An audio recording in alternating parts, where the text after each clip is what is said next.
नमस्कार दोस्तों, आज की वीडियो का जो विषय है वो है अलंकार। आज की इस वीडियो में हम अलंकार को विस्तार पूर्वक से समझेंगे। तो सबसे पहले है अलंकार का अर्थ। अलंकार का अर्थ है आभूषण या श्रृंगार।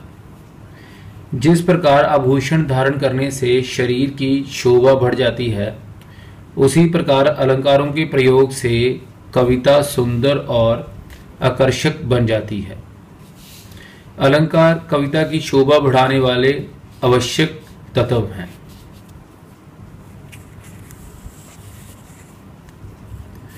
कविता में सौंदर्य में वृद्धि दो स्तरों पर होती है, शब्द के स्तर पर और अर्थ के स्तर पर।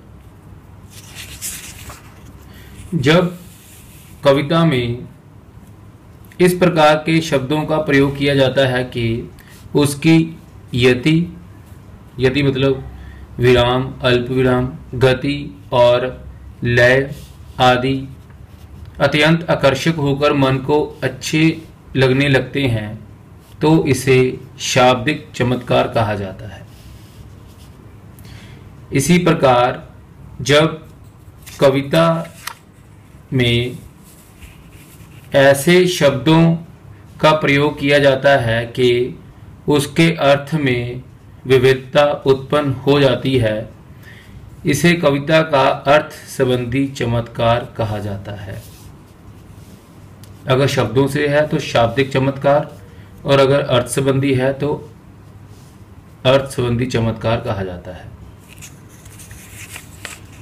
शब्द और अर्थ के स्तर पर होने वाले ये चमत्कार ही कविता के आभूषण अर्थात अलंकार होते हैं। हाँ जी, अगर इसकी परिभाषा देखें तो कविता के सौंदर्य में वृद्धि करने वाले तत्वों या साधनों को अलंकार कहा जाता है। आगे हैं अलंकार के भेद। अलंकार के जो भेद है, कविता के शब्द और अर्थ के चमत्कार के आधार पर अलंकार के दो मुख्य भेद हैं। जो पहला है वह है शब्द अलंकार और दूसरा है अर्थ अलंकार। शब्द अलंकार, शब्द अलंकार में जिन शब्दों के कारण कविता में अलंकार होता है, उनके स्थान पर उनके प्राय रख देने से कविता का सौंदर्य जो है वो समाप्त हो जाता है। हाँ जी, अगर हम जो शब्द है उस कविता में शब्द को बदलकर कोई और शब्द लगा देंगे तो जो उसका सौंदर्य है वो खत्म हो जाएगा। जैसे है काली घटा का घमंड घटा, तो यहाँ पर जो घटा है, अगर इसके स्थान पर हम यहाँ पर मेघ लिख दें तो जो इसका सौंदर्य है वो समाप्त हो जाएगा। इसलिए इसका शब्द है उसको हम बदल नहीं सकते, इसलिए इसको जो शब्द अलंकार कहा जाता है। आगे है शब्द अलंकार के भेद। इसके आगे तीन भेद हैं। सबसे पहला है अनुप्रास अलंकार, फिर यमक अलंकार, उसके बाद है श्लेष अलंकार।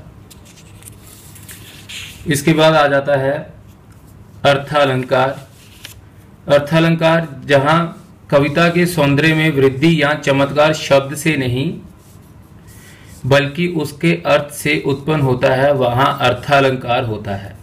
जैसे पड़ी थी बिजली सी विकराल।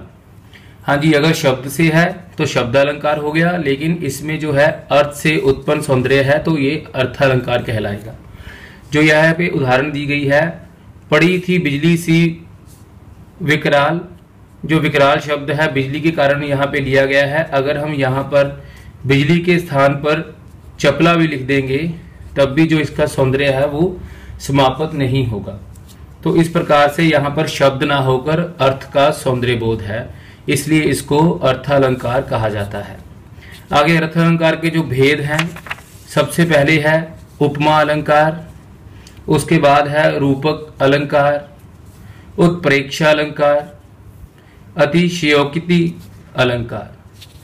तो इस प्रकार से जो अलंकार है इसके बारे में हमने जाना है। इसके जो आगे भेद हैं शब्द अलंकार के और अर्थालंकार के, इनको हम अगली वीडियोस में पूरे विस्तार पूर्वक से आगे समझेंगे। तो जो ये वीडियो है इसमें आज हमने अलंकार की बात की है कि अलंकार किसे कहते हैं। जिस प्रकार से स्त्री जो है आभूषणों से सजती है उसका सौंदर्य जो है वो दुगना हो जाता है, उसी प्रकार से जब अलंकार कविता में लगते हैं तो उनका भी जो सौंदर्य है वो दुगना हो जाता है। तो आगे हमने अलंकार के बारे में पढ़ा। अलंकार के दो भेद हैं, शब्दालंकार और अर्थालंकार। शब्दालंकार जो है उसके आगे फिर से जो है तीन भेद हैं, अनुप्रास, यमक और श्लेष। और ऐसे ही अर्थालंकार के भेद हैं, उपमा, रूपक, उत्प्रेक्षा और अतिशयोक्ति। तो दोस्तों अगली जो वीडियो होगी वो शब्द अलंकार का जो पहला भाग है अनुप्रास अलंकार उसके ऊपर होगी। तो मैं आशा करता हूं कि आपको ये वीडियो अच्छी लगी होगी। तो हम अगली वीडियो में मिलेंगे, तब तक के लिए धन्यवाद।